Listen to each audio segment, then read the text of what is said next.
Em 3 dias, meu ato imaginal fez por mim o que eu não fui capaz de fazer em meses de desesperada confusão financeira.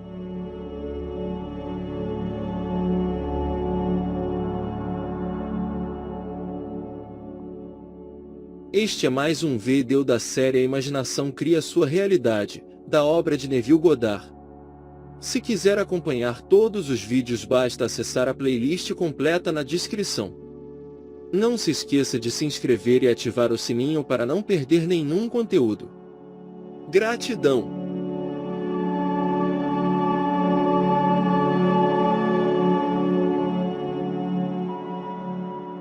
As seguintes ilustrações do mundo mineral podem nos ajudar a ver como a imaginação suprema e a imaginação humana podem ser o mesmo poder, ainda assim, ser muito diferentes em sua criatividade.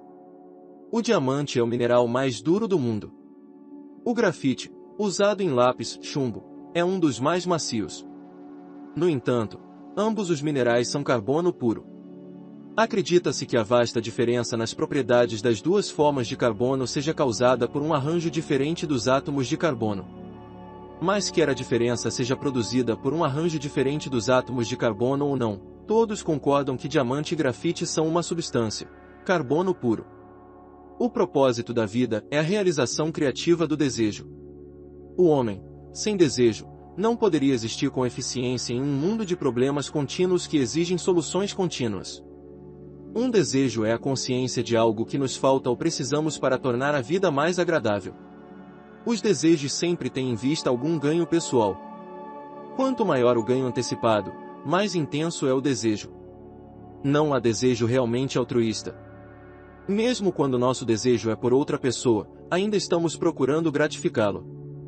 Para atingir nosso desejo, devemos imaginar cenas que impliquem sua realização, e representá-las em nossa imaginação, mesmo que momentaneamente, com uma alegria suficientemente sentida dentro de seus limites para torná-la natural.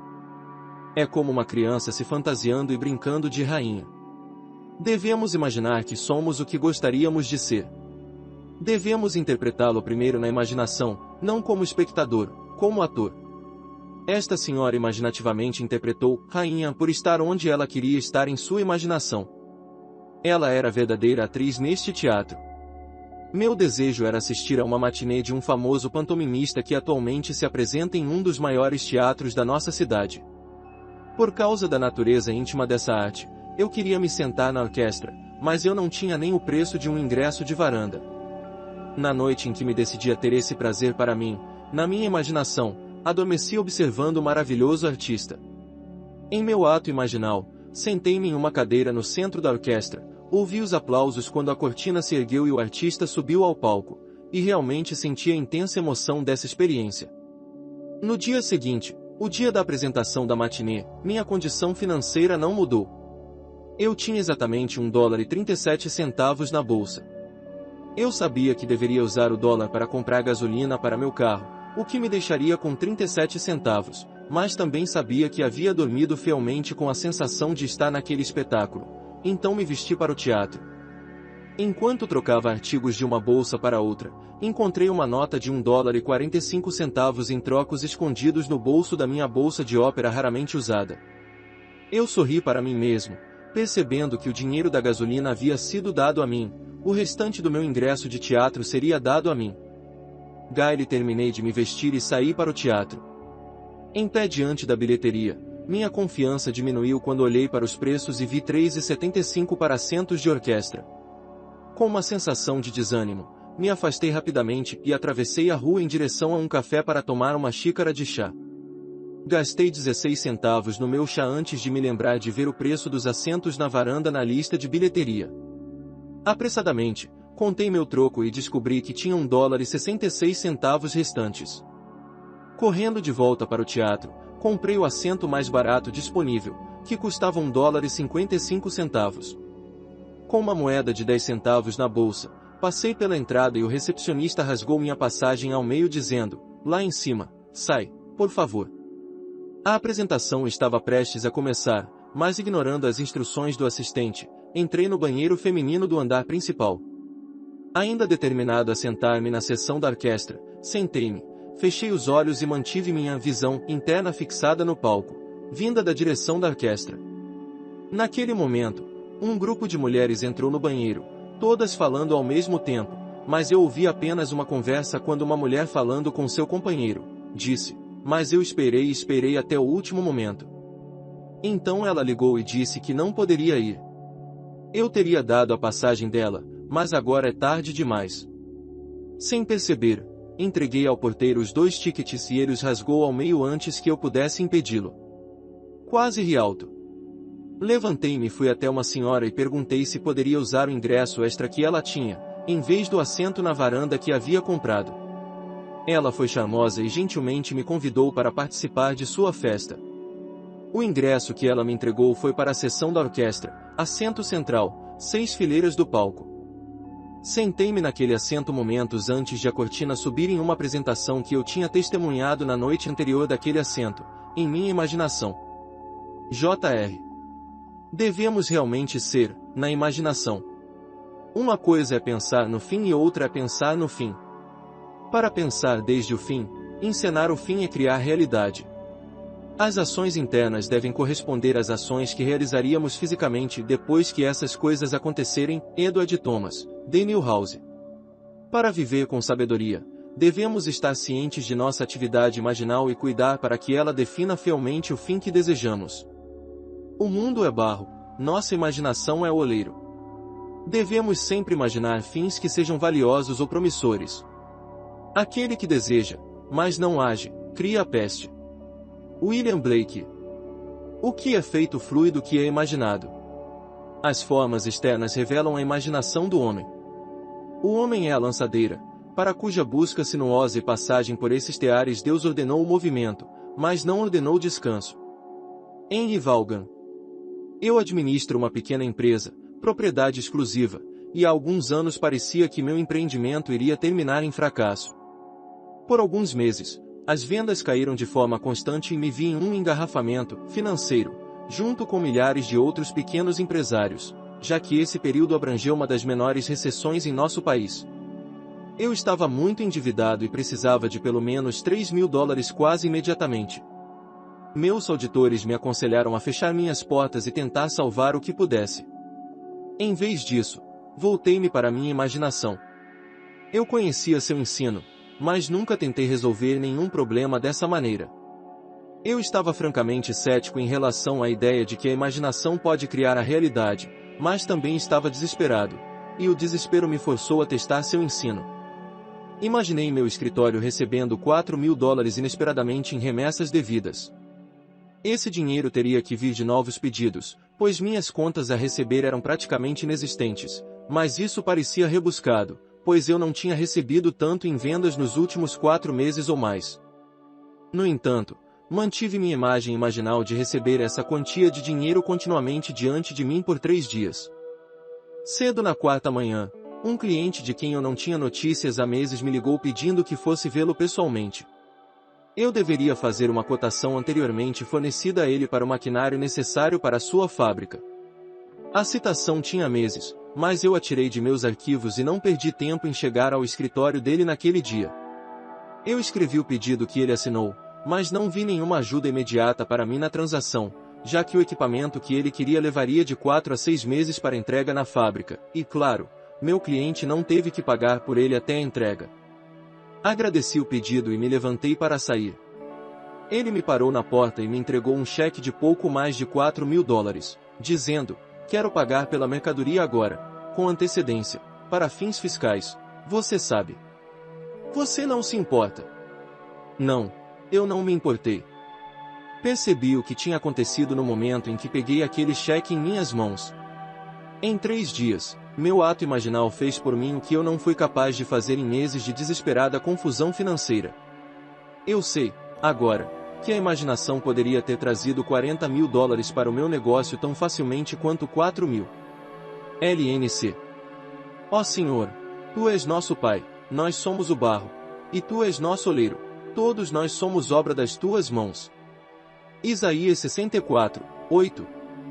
Capítulo 12. A lei e a promessa. Atitudes. As coisas mentais são apenas reais, o que se chama de corpóreo, ninguém sabe de sua morada, está em falácia, e sua existência é uma imposição. Onde está a existência fora da mente ou pensamento? Onde está, se não na mente de um tolo? Blake. A memória, embora defeituosa, é adequada para o apelo à mesmice. Se nos lembrarmos de outro como o conhecemos, o recriaremos nessa imagem, e o passado será reconhecido no presente. Imaginar cria realidade.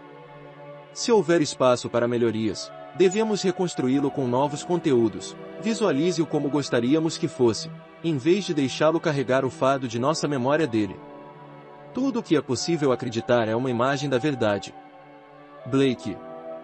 A história a seguir é de alguém que acredita que imaginar cria realidade, e agir com base nessa crença mudou sua atitude em relação a um estranho e deu testemunho dessa mudança na realidade. Mais de 20 anos atrás, quando eu era um garoto de fazenda verde recém-chegado a Boston para frequentar a escola, um mendigo me pediu dinheiro para uma refeição. Embora o dinheiro que eu tinha fosse lamentavelmente insuficiente para minhas próprias necessidades, dei a ele o que estava em meu bolso. Poucas horas depois, o mesmo homem, a esta altura cambaleante de bêbado, parou-me novamente e pediu dinheiro. Fiquei tão indignado ao pensar que o dinheiro que eu tão mal podia pagar tivesse sido usado dessa forma. Fiz a mim mesmo uma promessa solene de que nunca mais daria ouvidos ao apelo de um mendigo de rua. Ao longo dos anos, mantive minha promessa, mas cada vez que recusei alguém, minha consciência me picou. Eu me senti culpado até o ponto de desenvolver uma forte dor no estômago, mas não conseguia me controlar. No início deste ano, um homem me parou enquanto eu passeava com meu cachorro e pediu dinheiro para que ele pudesse comer. Fiel à velha promessa, recusei-o. Sua atitude foi cortês ao aceitar minha recusa. Ele até admirou meu cachorro e falou sobre uma família no estado de Nova York que ele conhecia que criava Cocker Spaniels. Desta vez minha consciência estava realmente me picando. Enquanto ele seguia seu caminho, eu decidi refazer aquela cena como eu gostaria que tivesse sido.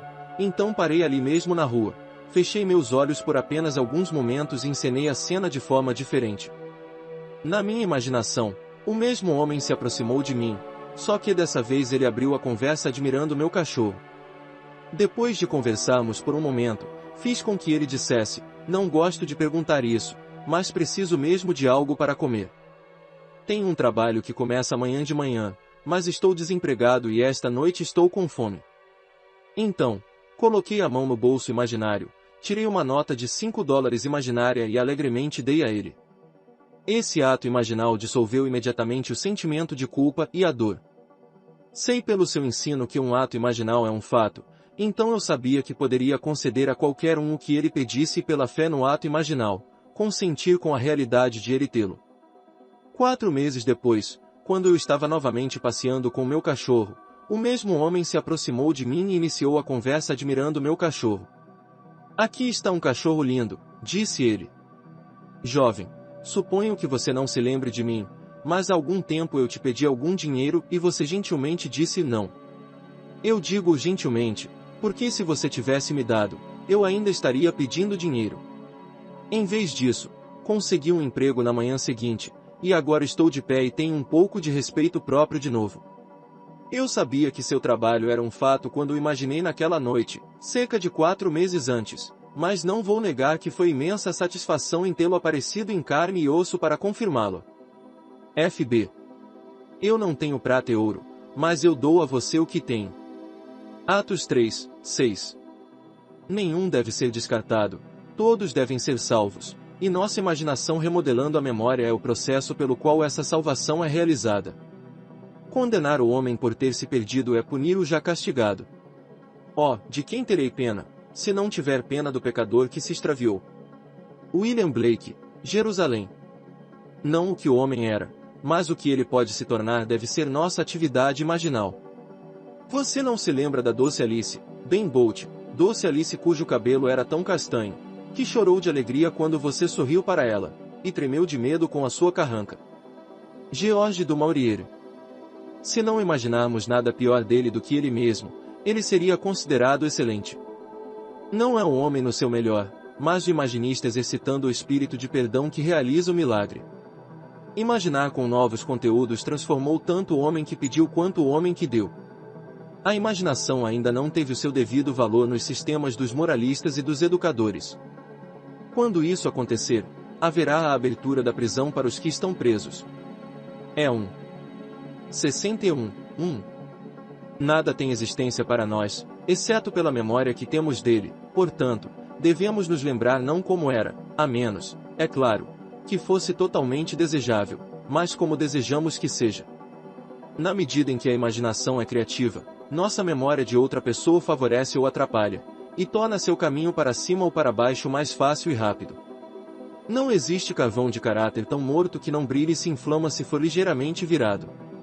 A história a seguir mostra que a imaginação pode fazer anéis e maridos, e mover pessoas para a China. Meu marido, filho de um lar desfeito e criado por avós queridos, nunca foi chegado à mãe, nem ela a ele. Mulher de 63 anos e divorciada por 32 anos, ela se sentia solitária e amargurada, e meu relacionamento com ela foi tenso enquanto eu tentava ficar no meio. Como ela mesma admitiu, seu grande desejo era se casar novamente para ter companhia, mas ela acreditava que isso era impossível em sua idade. Meu marido costumava dizer-me que esperava que ela se casasse novamente, e como ele dizia com veemência, talvez morasse longe da cidade. Eu tinha o mesmo desejo, como disse, talvez me mudar para a China. Desconfiado de meu motivo pessoal para esse desejo, sabia que deveria mudar meu sentimento em relação a ela em meu drama imaginal e, ao mesmo tempo, dar a ela o que ela queria. Comecei por vê-la em minha imaginação como uma personalidade completamente mudada, uma mulher feliz e alegre, segura e contente em um novo relacionamento. Cada vez que eu pensava nela, eu a via mentalmente como uma nova mulher. Cerca de 3 semanas depois, ela veio à nossa casa para uma visita trazendo um amigo que ela conhecera muitos meses antes. O homem ficou viúvo recentemente, ele tinha a idade dela, era financeiramente seguro e tinha filhos e netos adultos. Gostávamos dele e eu estava animado porque era óbvio que eles gostavam um do outro. Mas meu marido ainda achava que isso era impossível. Eu não fiz. Daquele dia em diante, toda vez que sua imagem surgia em minha mente, eu via ela estendendo a mão esquerda em minha direção, e admirei o anel em seu dedo. Um mês depois, ela e sua amiga vieram nos visitar e quando eu me aproximei para cumprimentá-los, ela orgulhosamente estendeu a mão esquerda. O anel estava em seu dedo. 2 semanas depois, ela se casou, e não a vimos desde então. Ela mora em uma casa nova, longe da cidade, e como seu novo marido não gosta da longa viagem até nossa casa, ela pode muito bem ter se mudado para a China. JB. Existe uma grande diferença entre a vontade de resistir a uma atividade e a decisão de mudá-la. Aquele que muda uma atividade age, ao passo que aquele que resiste a uma atividade, reage. Um cria, o outro perpétua. Nada é real além dos padrões imaginativos que fazemos dele. A memória, não menos que o desejo, assemelha-se a um devaneio. Por que torná-lo um deimária? O homem só pode perdoar se tratar a memória como um devaneio e moldá-la de acordo com o desejo de seu coração. RK aprendeu que podemos privar os outros de suas habilidades por meio de nossas atitudes em relação a eles. Ele mudou sua atitude, e assim, mudou um fato. Não sou um emprestador de dinheiro nem estou no negócio de investimentos como tal, mas um amigo e conhecido de negócios veio até mim para um empréstimo substancial a fim de expandir sua fábrica. Por causa da amizade pessoal, concedi o empréstimo com taxas de juros razoáveis e dei ao meu amigo o direito de renovação ao final de 1 ano. Quando o prazo do primeiro ano expirou, ele atrasou o pagamento dos juros e solicitou uma prorrogação de 30 dias da nota. Atendi esse pedido, mas ao final de 30 dias ele ainda não conseguia atender a nota e pediu uma prorrogação adicional. Como afirmei anteriormente, não estou no negócio de emprestar dinheiro. Dentro de 20 dias, eu precisava do pagamento total do empréstimo para saldar minhas próprias dívidas. Mas consenti novamente em estender a nota, embora meu próprio crédito estivesse agora em sério risco. A coisa natural a fazer era aplicar pressão legal para cobrar e alguns anos atrás eu teria feito exatamente isso. Em vez disso, lembrei-me do seu aviso, não roube dos outros a capacidade deles, e percebi que vinha roubando do meu amigo a capacidade de pagar o que devia. Durante 3 noites, construí uma cena em minha imaginação na qual ouvi meu amigo me dizer que ordens inesperadas inundaram sua mesa tão rapidamente que ele agora podia pagar o empréstimo integralmente. No 4º dia, recebi um telefonema dele. Ele me disse que, pelo que chamou de um milagre, recebeu tantos pedidos, e os grandes também, que agora podia pagar meu empréstimo, incluindo todos os juros devidos e, na verdade, tinha acabado de enviar um cheque para eu pelo valor total. RK. Não há nada mais fundamental para o segredo de imaginar do que a distinção entre imaginar e o estado imaginado. As coisas mentais são apenas reais. Cada coisa possível de ser acreditada é uma imagem da verdade. William Blake. Capítulo 13. A Lei e a Promessa. All Trivia. Conhecimento geral é conhecimento remoto, é nos particulares que consiste a sabedoria. E felicidade também. Blake. Devemos usar nossa imaginação para atingir fins específicos, mesmo que os fins sejam todos trivialidades. Como os homens não definem e imaginam claramente fins específicos, os resultados são incertos, embora possam ser perfeitamente certos. Imaginar fins específicos é discriminar com clareza. Como podemos distinguir o cavalo da faia, o cavalo do boi, mas pelo contorno delimitador? William Blake, Human Form Divine. A definição afirma a realidade da coisa particular contra as generalizações sem forma que inundam a mente. A vida na Terra é um jardim de infância para a criação de imagens. A grandeza ou pequenez do objeto a ser criado não é em si importante. A grande regra de ouro da arte, assim como da vida, disse Blake, é esta, que quanto mais distinta, nítida e cheia de fios a linha delimitadora, mais perfeita a obra de arte, e menos aguda e nítida, quanto maior a evidência de imitação fraca. O que é que constrói uma casa e planta um jardim senão o definido e o determinado? Deixe de fora esta linha, e você deixa de fora a própria vida. As histórias a seguir tratam da aquisição de coisas aparentemente pequenas, ou brinquedos, como os chamam, mas são importantes por causa das imagens imaginárias nítidas que criaram os brinquedos. O autor da primeira história é aquele de quem se diz, ela tem tudo. Isto é verdade. Ela tem segurança financeira, social e intelectual. Ela escreve, como você sabe, por meio do seu ensino e da minha prática desse ensino, mudei completamente a mim mesma e a minha vida. Há 2 semanas, quando você falou em brinquedos, percebi que nunca havia usado minha imaginação para obter coisas, e decidi que seria divertido tentar. Você falou de uma jovem que ganhou um chapéu simplesmente por usá-lo em sua imaginação. A última coisa de que eu precisava no mundo era um chapéu, mas queria testar minha imaginação para essa obtenção de coisas, então selecionei um chapéu retratado em uma revista de moda. Cortei a foto e coloquei no espelho da minha penteadeira. Eu estudei a foto com cuidado. Então, fechei os olhos e, na minha imaginação, coloquei aquele chapéu na cabeça e o usei quando saí de casa. Eu fiz isso apenas uma vez. Na semana seguinte encontrei alguns amigos para almoçar e um deles estava com o boné. Todos nós o admiramos. No dia seguinte, recebi um pacote por um mensageiro de entrega especial. O chapéu estava no pacote. A amiga que o havia usado no dia anterior havia enviado o chapéu para mim com um bilhete dizendo que ela não se importava muito com o chapéu e não sabia por que o havia comprado, mas por algum motivo ela pensou que iria olhar bem em mim, e por favor, aceite isso. GL. O movimento dos sonhos às coisas é o poder que move a humanidade. Devemos viver totalmente no nível da imaginação. E deve ser feito de forma consciente e deliberada. Toda a minha vida amei pássaros.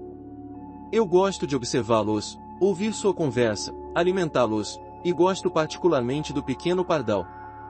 Por muitos meses, alimentei-lhes migalhas de pão matinal, sementes de pássaros selvagens e tudo o que acreditei que comeriam.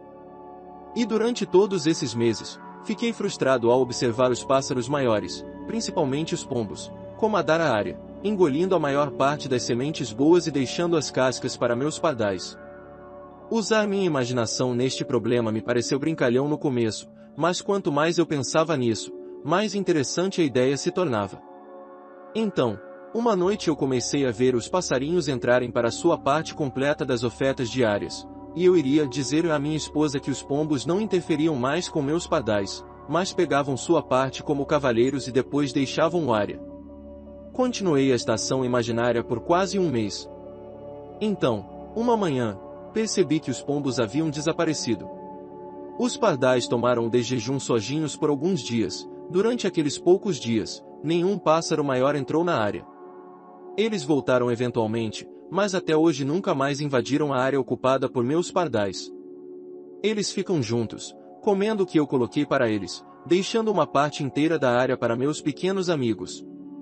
E você sabe, e eu realmente acredito que os pardais entendem, eles não parecem mais ter medo quando eu caminho entre eles. RK. Esta senhora prova que, a menos que nosso coração esteja na tarefa, a menos que nos imaginemos bem no sentimento de nosso desejo realizado, não estaremos lá, pois somos todos imaginação e devemos estar onde e o que somos na imaginação. No início de fevereiro, meu marido e eu estávamos em nossa nova casa há um mês, uma casa adorável além de contar, empoleirada em um penhasco acidentado com o mar como nosso jardim da frente, vento e céu para os vizinhos e gaivotas para os convidados, estávamos em êxtase. Se você já experimentou a alegria e a angústia de construir sua própria casa, sabe o quanto está cheio de felicidade e como está completamente vazia a sua bolsa. 100 coisas lindas clamavam para serem compradas para aquela casa, mas a única coisa que mais queríamos de tudo era o mais inútil, uma imagem. Não qualquer foto, mas uma cena maravilhosa e selvagem do mar dominado por um grande navio de tosquia branca. Esta imagem esteve em nossos pensamentos durante todos os meses de construção e deixamos uma parede da sala de estar livre de painéis para segurá-la. Meu marido montou lanternas decorativas de navio vermelhas e verdes na parede para emoldurar nossa foto, mas a imagem, ela mesma, teria que esperar. Cortinas, carpetes, todos os itens práticos devem vir em primeiro lugar. Talvez sim, mas isso não impediu nenhum de nós de ver aquela imagem, em nossa imaginação, naquela parede. Um dia, enquanto fazia compras, entrei em uma pequena galeria de arte. Ao passar pela porta, parei tão de repente que um cavalheiro que caminhava atrás de mim se chocou contra um cavalete. Pedi desculpas e apontei para uma pintura pendurada na altura da cabeça do outro lado da sala. Foi isso que aconteceu. Nunca vi nada tão maravilhoso. Ele se apresentou como o dono da galeria e disse, sim, um original do maior pintor inglês de veleiros que o mundo já conheceu. Ele passou a me contar sobre o artista, mas eu não estava ouvindo. Não conseguia tirar os olhos daquele navio maravilhoso, e de repente eu experimentei uma coisa muito estranha. Foi apenas um momento no tempo, mas a galeria de arte desapareceu e eu vi aquela foto na minha parede. Receio que o dono me achasse um pouco tonto, e eu estava, mas finalmente consegui voltar minha atenção para sua voz quando ele mencionou um preço astronômico. Sorri e disse, talvez um dia. Ele continuou a me falar sobre o pintor e também sobre um artista americano que era o único litógrafo vivo capaz de copiar o grande mestre inglês. Ele disse, se você tiver muita sorte, você pode pegar uma de suas impressões. Eu vi seu trabalho. É perfeito até o último detalhe. Muitas pessoas preferem gravuras a pinturas. Impressões, ou pinturas. Eu não sabia nada sobre os valores de nenhum dos dois e, de qualquer forma, tudo o que eu queria era aquela cena. Quando meu marido voltou para casa naquela noite, eu não falei nada além daquele quadro e implorei a ele que visitasse a galeria e o visse. Talvez possamos encontrar uma impressão em algum lugar. O homem disse. Sim, ele interrompeu. Mas você sabe que não podemos pagar nenhuma foto agora. Nossa conversa terminou aí, mas naquela noite depois do jantar, eu estava em nossa sala de estar e vi aquela foto nossa parede. No dia seguinte, o meu marido tinha uma consulta marcada com uma cliente que não queria manter. Mas o compromisso foi cumprido e meu marido só voltou para casa depois de escurecer. Quando ele entrou pela porta da frente, eu estava ocupado em outra parte da casa e o cumprimentei. Poucos minutos depois, ouvi uma martelada e entrei na sala para ver o que ele estava fazendo. Em nossa parede estava pendurada minha foto. No meu primeiro momento de intensa alegria, lembrei-me do homem na galeria de arte, dizendo: se você tiver muita sorte, pode pegar uma de suas estampas. Sorte. Bem, aqui está a parte do meu marido nesta história. Fazendo a ligação já mencionada, ele entrou em uma das casinhas mais pobres e mesquinhas em que já tinha estado. O cliente se apresentou e conduziu meu marido a uma minúscula sala de jantar escura, onde os dois se sentaram a uma mesa vazia.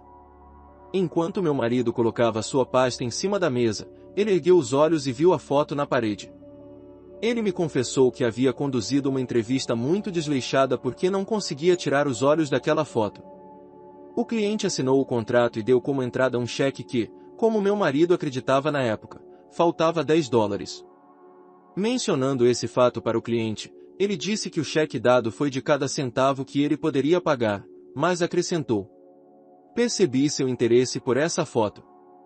Estava aqui quando tomei este lugar. Não sei a quem pertenceu, mas não o quero. Se você colocar os $10 para mim, vou te dar a foto.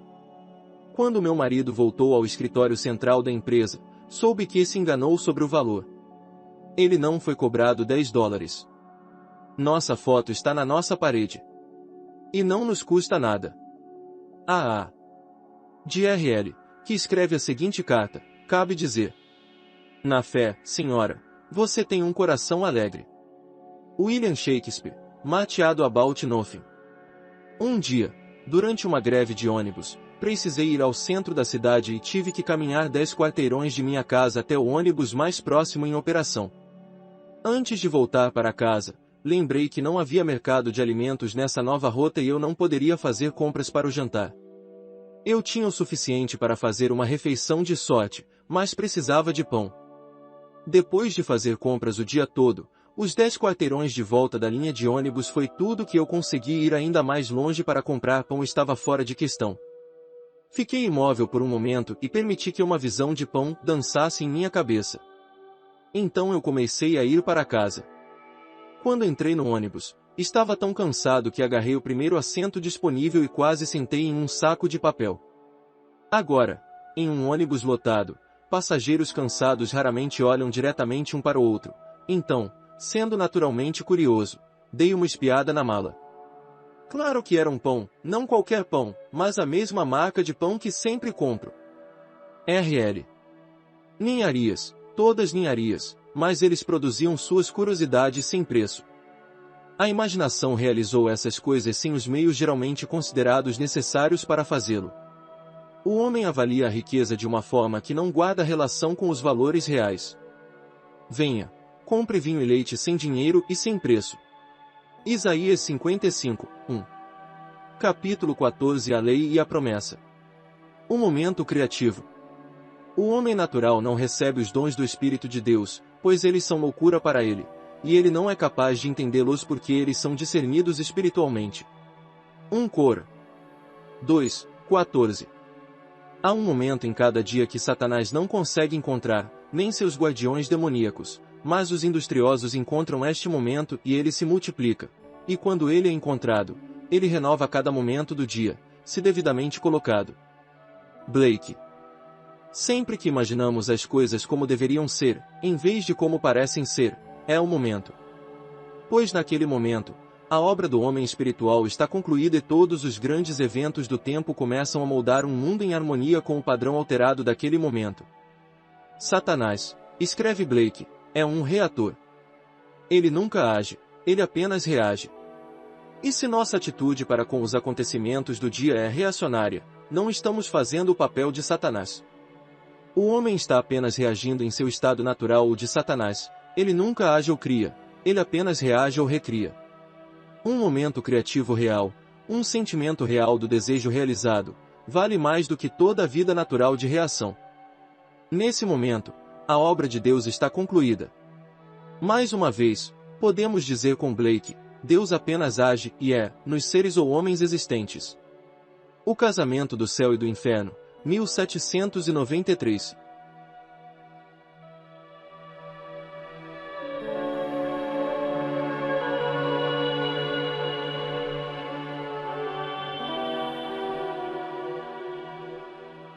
Este vídeo tem continuação. Clique no vídeo na tela ou acesse playlist completa na descrição. Se gostou do vídeo, compartilhe.